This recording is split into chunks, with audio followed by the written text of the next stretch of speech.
سيدنا ونبينا وشفيعنا وهادينا ومرشدنا ومولانا محمدا أحمدا عبده ورسوله. أما بعد فأعوذ بالله من الشيطان الرجيم. بسم الله الرحمن الرحيم.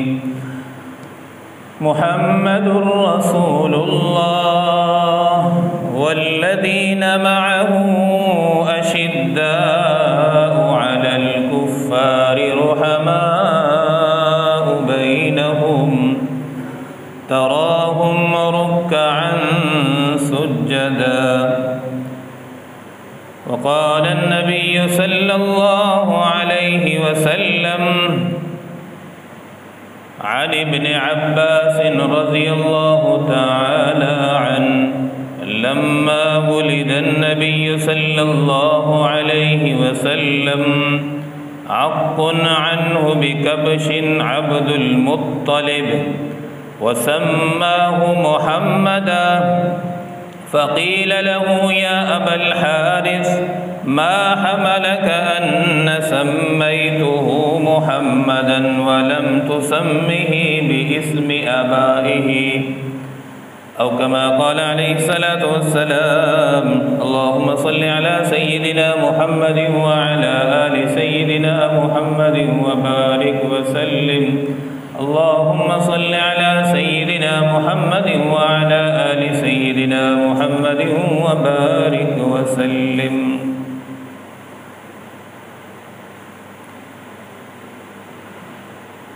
جب لوح پہ توحید خدا لکھی، جب لوح پہ توحید خدا لکھی قلم نے،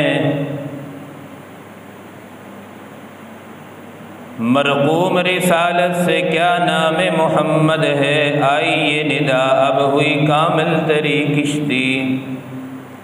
جب نوح نے کشتی پہ لکھا نام محمد صلی اللہ علیہ وسلم تو آئی یہ ندا کہ اب مکمل ہے کشتی نوح کی.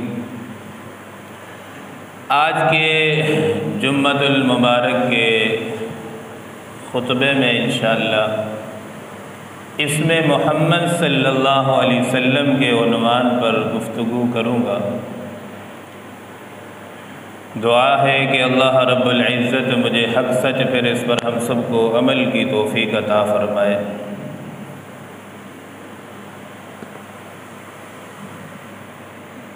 امام الانبیاء حضرت محمد مصطفیٰ صلی اللہ علیہ وسلم کا جو نام ہے، آپ صلی اللہ علیہ وسلم کے نام سے پہلے آدم علیہ السلام سے لے کر عیسیٰ روح اللہ تک جتنے انبیاء آئے، یہ نام اللہ تعالیٰ نے کسی نبی کو، کسی پیغمبر، کسی ولی قطب ابدال کو، کسی کو بھی یہ نام اللہ نے نہیں عطا فرمایا. آپ سے پہلے کسی نبی کا، کسی شخص کا یہ نام نہیں رکھا گیا، اور آپ کے بعد بھی یہ نام اگر کوئی اپنے بچے کا رکھے گا تو وہ آپ صلی اللہ علیہ وسلم کی نسبت سے رکھے گا.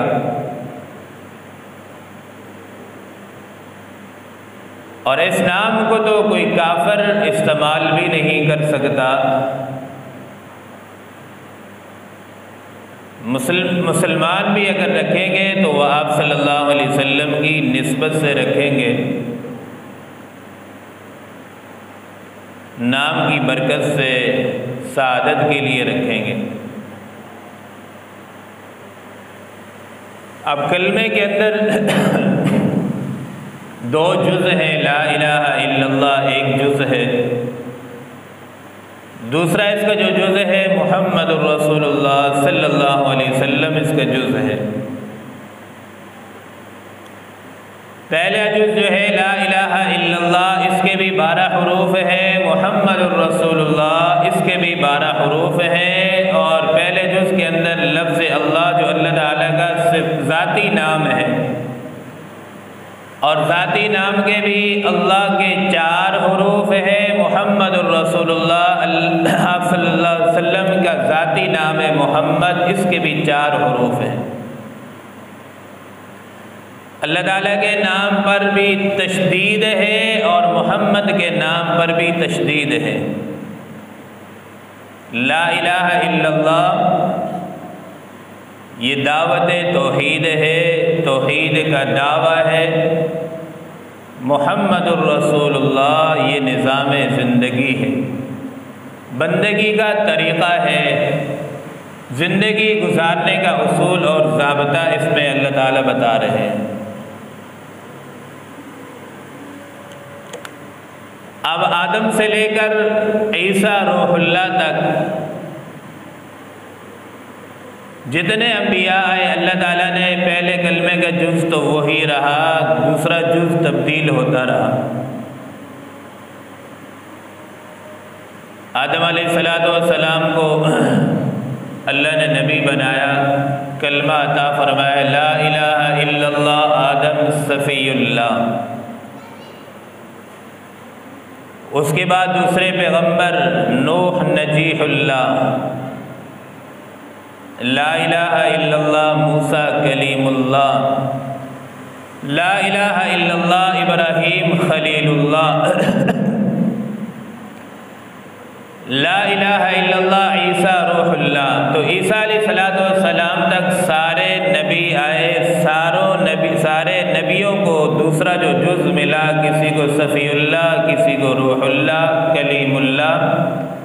یہ جز آپ کو نہیں ملے گا کہ دوسرا جز رسول اللہ ہو، یہ جز صرف آپ صلی اللہ علیہ وسلم کو ملا کہ لا الہ الا اللہ محمد الرسول اللہ، محمد اللہ کے رسول ہے۔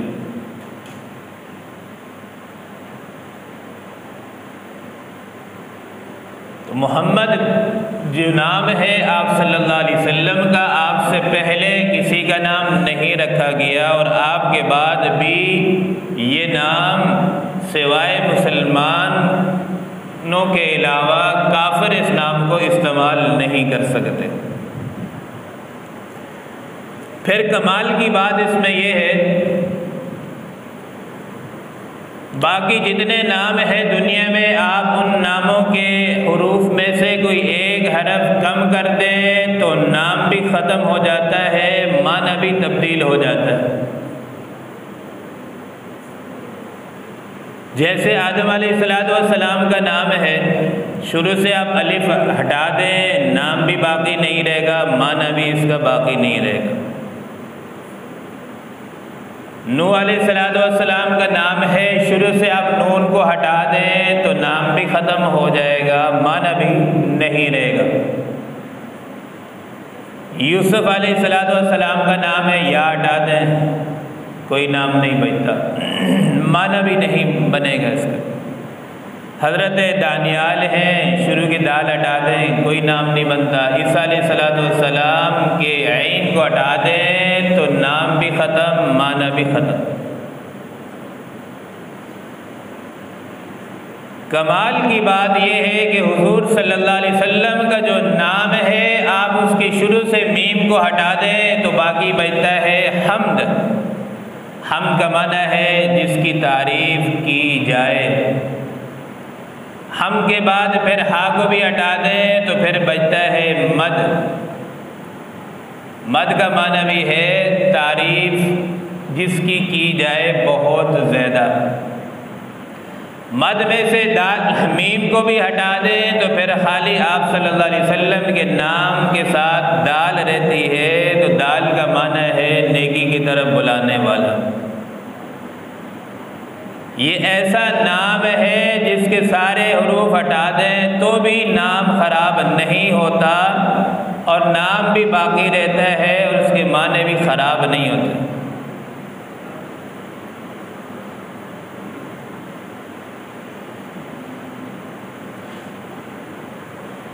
ایک آدمی تھا، وہ ہر ایک کے نام کو بگاڑتا تھا۔ اب عاقل بالغ آدمی کی ہر بات قابل تسلیم ہوتی ہے، اس کو مانا جاتا ہے اور اس کو لیا کیا بھی جاتا ہے اور نافذ العمل بھی ہوتی ہے۔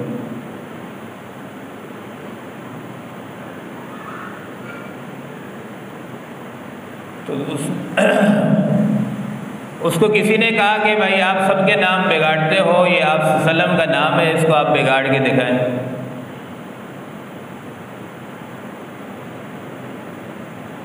اب اللہ کہ اگر کوئی آدمی اس کو تفریحاً بھی بگاڑے گا تو وہ کافر ہو جائے گا، مسلمان نہیں رہ سکتا۔ آپ صلی اللہ علیہ وسلم کے نام کی قدر یہ بہت ضروری ہے۔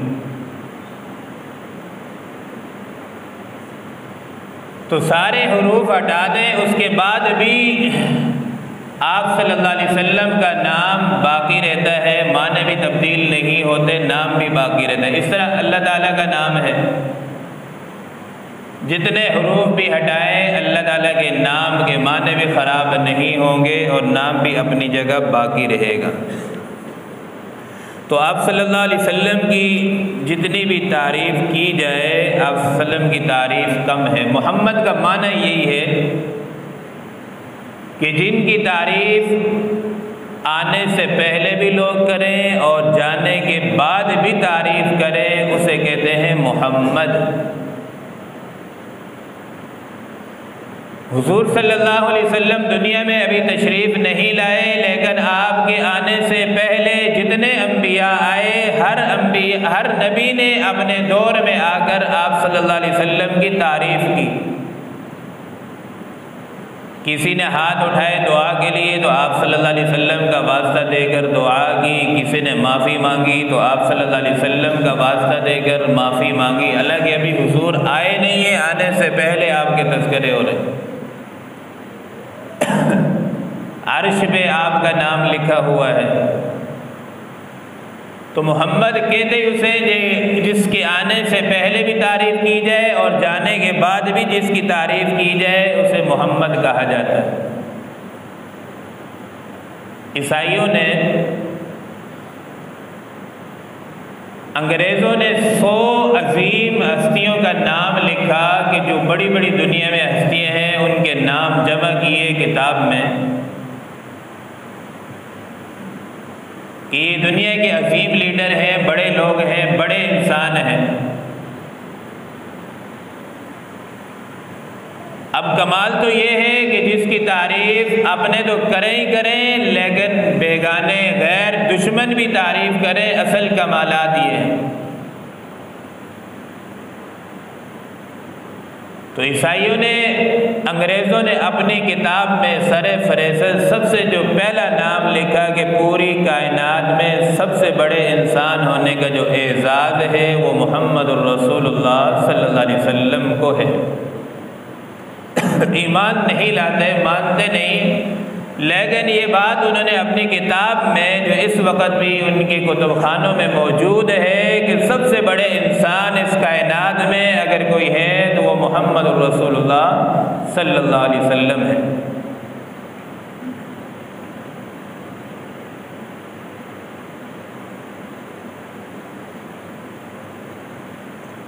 جنگ کا موقع ہے، ابو جہل آپ صلی اللہ علیہ وسلم کے خلاف اپنا لشکر لے کر آ گیا۔ صحابہ نے پوچھا کہ ابو جہل سے بتا، تو اتنا لشکر لے کر آیا حضور صلی اللہ علیہ وسلم سے مقابلہ کرنے کے لیے، یہ تو بتا کہ آپ صلی اللہ علیہ وسلم جیسا بندہ تو نے کوئی دیکھا ہے؟ آپ صلی اللہ علیہ وسلم کی طرح ایماندار، امانت دار، آپ صلی اللہ علیہ وسلم کی طرح کوئی بندہ دیکھا تو بتا۔ ابو جہل کہنے لگا کہ میں مانتا ہوں، میں مخالفت میں ضرور کھڑا ہوں، لیکن میں گواہی دیتا ہوں کہ حضور جیسا میں نے ایماندار نہیں دیکھا، حضور جیسا میں نے حسین جمیل نہیں دیکھا، حضور جیسا بندہ میں نے آج تک نہیں دیکھا۔ میں مخالفت بھی اس لیے کر رہا ہوں، اگر میں مخالفت نہیں کروں گا تو لوگ میرے کنٹرول میں نہیں رہیں گے، میرا وڈیرا پن ختم ہو جائے گا، لوگ پھر آپ صلی اللہ علیہ وسلم کی تعریف کرتے رہیں گے، مجھے تو کوئی پوچھے گا نہیں۔ حالانکہ اس پاگل کو یہ نہیں معلوم تھا کہ جو محمد کی مان لیتا ہے پھر دنیا اس کی تابعدار بن جایا کرتی ہے۔ بلال حبشی کو دیکھیں کہ حبشہ کا رہنے والا ہے، رنگ کا کالا ہے، لیکن جب آپ صلی اللہ علیہ وسلم کی بات مان لی، کلمہ پڑھ لیا، پھر کعبے کی چھت پر کھڑا ہو کر حضرت بلال اذان دے رہا ہے۔ عظمت تو پھر یوں ہی ملا کرتی ہے، جب حضور کے قدموں میں بندہ آ جاتا ہے تو پھر اللہ تعالیٰ اسے عظمت عطا فرما دیتے ہیں۔ دنیا کی کامیابی پھر سمٹ کر اسی کی طرف آتی ہے، پھر وہ کامیابی کے پیچھے مارا نہیں پھرتا، کامیابی پھر اس کے پیچھے گھومتی ہے۔ تو جو حضور کی مانتا ہے دنیا پھر اس کی مانتی ہے۔ اور اس میں سب سے کمال کی بات یہ بھی ہے، کچھ لوگ ہوتے ہیں حسن اللہ نے دیا ہوتا ہے لیکن سارا وجود ان کا حسین نہیں ہوتا، زبان میں تھوڑا بہت ہی فرق ہوگا، آنکھ میں فرق آ جائے گا، کان میں کسی چیز میں۔ تو محمد اسے کہتے ہیں جس کا سارا وجود قابل تعریف ہو، زبان بھی قابل تعریف ہو، آنکھیں بھی قابل تعریف ہو، زلفیں بھی قابل تعریف ہو، جن کا چلنا بھی، اٹھنا بھی، بیٹھنا بھی سارا قابل تعریف ہو، اسے کہا جاتا ہے محمد۔ ہر چیز قابل تعریف ہو، یہ ہے محمد۔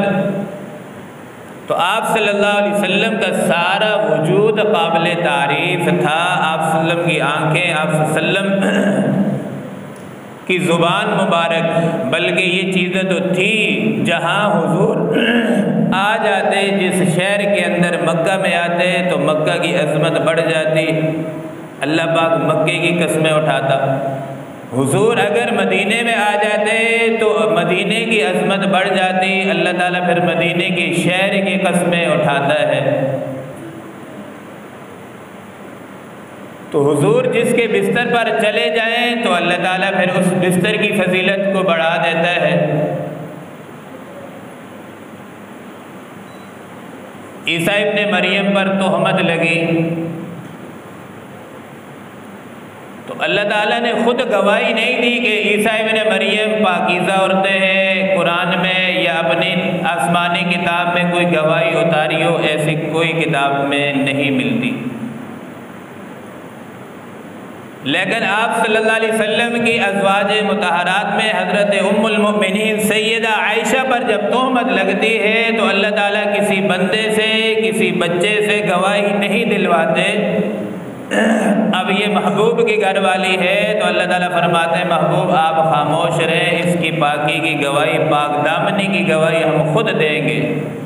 عیسیٰ ابن مریم پر تہمت لگتی ہے، عیسیٰ ابن مریم کا بیٹا بولتا ہے انی عبد اللہ آتانی الکتاب وجعلنی نبیا وجعلنی مبارکا اینما کنت واوصانی بالصلاة والزکاة ما دمت حیا۔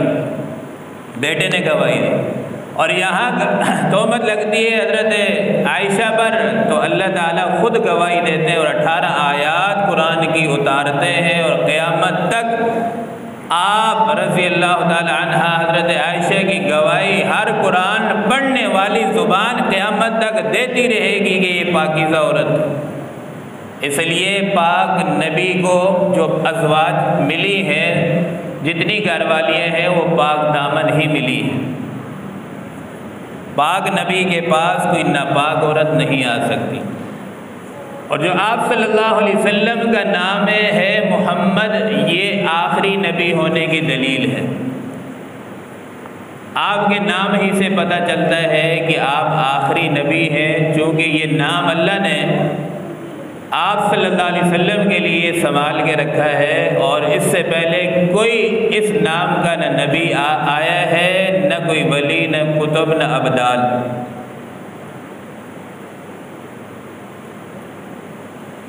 اور آپ صلی اللہ علیہ وسلم کے نام کے اندر اللہ تعالیٰ نے ساری خوبیوں کو جمع کیا ہے، اور محمد کا ایک معنی یہ بھی ہے کہ جس کے اندر ساری خوبیاں، سارے کمالات جمع ہوں، اسے محمد کہا جاتا ہے۔ ہر نبی کو اللہ نے کوئی نہ کوئی کمال عطا فرمایا ہے۔ کسی کو تبلیغ کا جوش، کسی کو آواز کی خوبصورتی، کسی کو حسن، جیسے یوسف علیہ السلام کو اللہ تعالیٰ نے بڑا حسین بنایا تھا، دیکھنے والی جو عورتیں تھیں انہوں نے اپنی انگلیاں اس دیکھنے میں پاگل ہو گئی کہ انہیں ہوش بھی نہ رہا کہ ہم اپنی انگلیاں جو ہے اپنے دانتوں سے کاٹ چکی ہیں۔ اور حضور صلی اللہ علیہ وسلم کو جو اللہ نے حسن عطا فرمایا تھا تو صحابہ نے انگلیاں نہیں اپنی گردنیں کٹوائی، اور ایسا حسن اللہ نے عطا فرمایا کہ قیامت تک آنے والے دیوانے بن دیکھے حضور پر قربان ہوتے رہیں گے، گردنیں کٹواتے رہیں گے۔ اللہ نے بنایا ہی آپ کو ایسا۔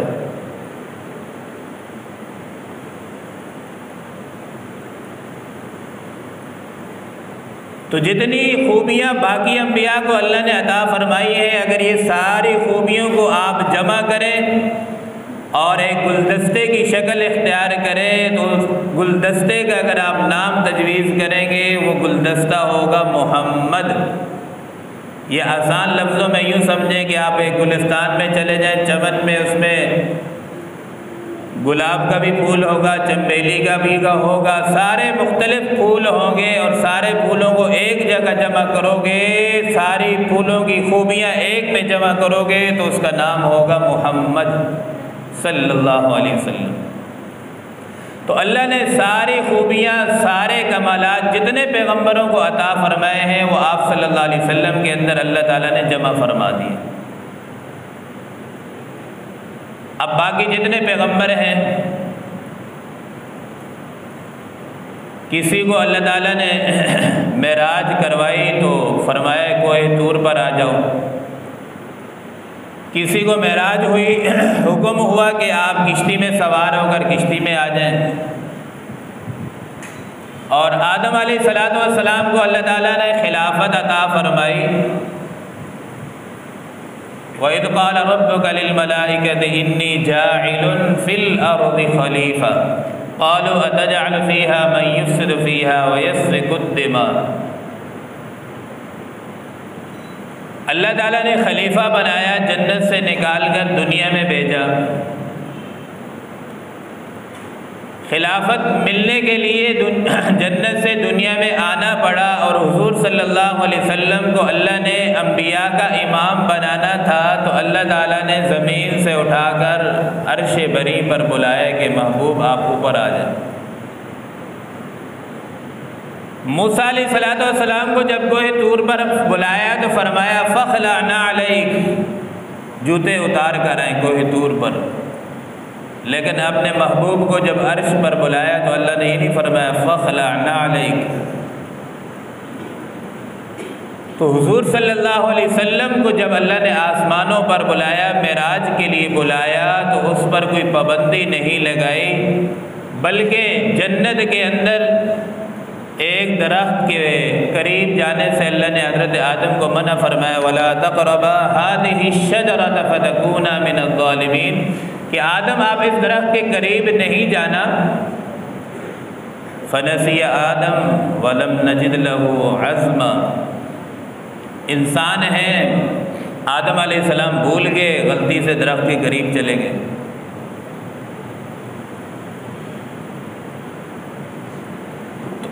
آدم علیہ السلام بھول گئے، درخت کے قریب چلے گئے، اور اللہ تعالیٰ نے پھر جنت سے نکال کر دنیا میں بھیج دیا۔ اور ادھر محبوب صلی اللہ علیہ وسلم کے ساتھ کیا معاملہ ہے، جس درخت کے قریب، کیا جس درخت کے سائے میں بیٹھ کر کوئی بات کرے، معاملہ کرے، اس درخت کا ذکر اللہ تعالیٰ قرآن میں بیان فرماتا ہے۔ لَقَدْ رَضِيَ اللَّهُ عَنِ الْمُؤْمِنِينَ إِذْ يُبَايِعُونَكَ تَحْتَ الشَّجَرَةِ۔ قاتلین عثمان کا بدلہ لینا ہے۔ اللہ کے پاک پیغمبر صلی اللہ علیہ وسلم نے صحابہ کو جمع فرمایا اور سب سے بیعت لی، فرمایا کہ ہم جب تک عثمان کے قاتلوں کا بدلہ نہیں لیں گے اس وقت تک چین سے نہیں بیٹھیں گے۔ سب صحابہ نے لبیک یا رسول اللہ، فداک ابی و امی یا رسول اللہ، قربان آپ پر حضور صلی اللہ علیہ وسلم، کیوں نہیں ہم آپ کے ساتھ ہیں، جب تک بدلہ نہیں لیں گے اس وقت تک چین سے نہیں بیٹھیں گے۔ تو محمد کا جو نام ہے یہ سب سے اونچا نام ہے، اور اللہ تعالیٰ نے آپ صلی اللہ علیہ وسلم کا نام سنبھال کے رکھا، کسی اور کو نہیں دیا۔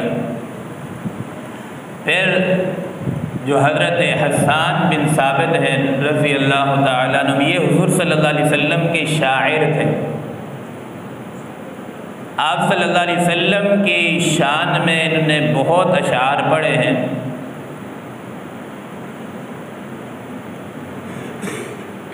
یہ 4 اشعار بڑے مشہور ہیں حضرت حسان بن ثابت کے۔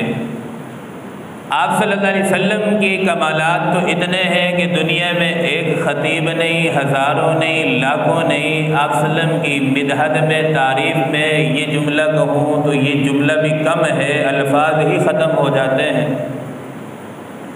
زمین و آسمان کے جتنے درخت ہیں کلمے بن جائیں، اور سمندر سیاہی بن جائے، دنیا کے سارے مورخ لکھنے بیٹھ جائیں حضور صلی اللہ علیہ وسلم کے کمالات، جمال کو، حسن کو، خوبیوں کو لکھنے بیٹھ جائیں، دنیا کے کلمے تو جواب دے سکتی ہے اور آپ ختم ہو سکتے ہیں، مورخ تھک سکتے ہیں، لیکن حضور کی مدح سرائی دنیا کا کوئی مورخ انتہا تک نہیں پہنچ سکتا۔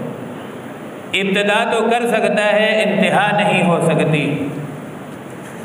تو یہ حسان بن ثابت یہ حضور صلی اللہ علیہ وسلم کی مدح سرائی کرتے تھے، اور آپ صلی اللہ علیہ وسلم اس کو قریب بٹھاتے تھے، بلاتے تھے کہ آ جاؤ۔ دنیا کا یہ اصول ہے، کسی کے سامنے کسی کی تعریف کریں تو اور موٹا، اس کا نفس موٹا ہو جاتا ہے، بڑا پن آ جاتا ہے، فخر آ جاتا ہے۔ آپ صلی اللہ علیہ وسلم کی یہ صفت ہے، وَلَا فَخَرَ لِي، میرے سامنے کوئی میری تعریف کرے میرے لیے کوئی فخر کی بات نہیں ہے، چونکہ جو صبح و شام آپ صلی اللہ علیہ وسلم اللہ تعالیٰ کا حسن و جمال جلال دیکھتے تھے، وہ دنیا کی کوئی اور آنکھ نہیں دیکھ سکتی۔ وہ اللہ تعالیٰ کی ہر رضا میں آپ صلی اللہ علیہ وسلم راضی رہتے تھے۔ تو حضرت حسان فرماتے ہیں وَأَحْسَنَ مِنْكَ لَمْ تَرَ قَطُّ عَيْنِي وَأَجْمَلَ مِنْكَ لَمْ تَلِدِ النِّسَاءُ خُلِقْتَ مُبَرَّأً مِنْ كُلِّ عَيْبٍ كَأَنَّكَ قَدْ خُلِقْتَ كَمَا تَشَاءُ۔ فرماتے ہیں حضرت حسان کہ میری آنکھ نے ایسا حسین خوبصورت آج تک میری آنکھ نے نہیں دیکھا۔ حضرت اسرائیل علیہ السلام، جبرائیل علیہ السلام اپنے تخیل میں یہ کہہ رہے ہیں اس کے جواب میں حضرت حسان کے کہ اللہ نے جب محمد جیسا کوئی بنایا ہی نہیں ہے تو آپ دیکھتے کیسے؟ دیکھتے تو تب جب خدا اس کا متبادل کوئی بناتا۔ وَأَجْمَلَ مِنْكَ لَمْ تَلِدِ النِّسَاءُ، اور آپ صلی اللہ علیہ وسلم جیسا کسی ماں نے آج تک جنا ہی نہیں۔ خُلِقْتَ مُبَرَّأً مِنْ كُلِّ عَيْبٍ، اللہ نے آپ کو تمام عیوب سے پاک پیدا فرمایا ہے۔ اور یہ بھی آپ صلی اللہ علیہ وسلم کا کمال ہے کہ جتنے صحابہ دیے ہیں اللہ نے سارے صحابہ کو بھی تمام عیوب سے پاک پیدا فرمایا ہے۔ اگر کسی صحابی میں کوئی عیب ہوتا تو کل انگلی اٹھانے والا دشمن دین یہ انگلی اٹھا سکتا کہ محمد خود تو کامل اکمل ہے، تمام صفات میں ہر چیز میں کامل ہے، لیکن محمد کے یاروں میں عیب ہے۔ اللہ نے یار بھی شاگرد بھی ایسا پیدا فرمائے کہ کوئی شاگردوں پر بھی انگلی نہیں اٹھا سکتا کہ سارے شاگرد بھی باکمال ہیں، عیوب سے پاک ہیں۔ خُلِقْتَ مُبَرَّأً مِنْ كُلِّ عَيْبٍ كَأَنَّكَ قَدْ خُلِقْتَ كَمَا تَشَاءُ۔ حسان اشعار پڑھتے ہیں، فرماتے ہیں كَأَنَّكَ قَدْ خُلِقْتَ كَمَا تَشَاءُ، اللہ نے آپ کو ایسے پیدا فرمایا ہے جیسے کہ آپ چاہتے تھے۔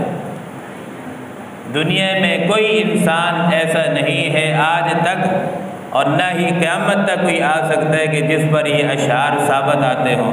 اگر یہ اشعار ثابت آتے ہیں تو یہ صرف محمد مصطفیٰ صلی اللہ علیہ وسلم کی ہستی ہے، اور آپ صلی اللہ علیہ وسلم کے علاوہ دنیا میں کوئی ہستی نہیں ہے۔ میں ان جملوں پر بات کو ختم کرتا ہوں۔ خدا کی خدائی خدا پر ختم ہے، مصطفیٰ کی مصطفی مصطفیٰ پر ختم ہے۔ اللہ تعالی ہم سب کو آپ صلی اللہ علیہ وسلم کا سچا عاشق، تابعدار اور سنتوں کا عاشق بنائے۔ جو کچھ کہا گیا سنا گیا اللہ پاک ہم سب کو عمل کی توفیق عطا فرمائے۔ وآخر دعوانا الحمدللہ رب العالمین۔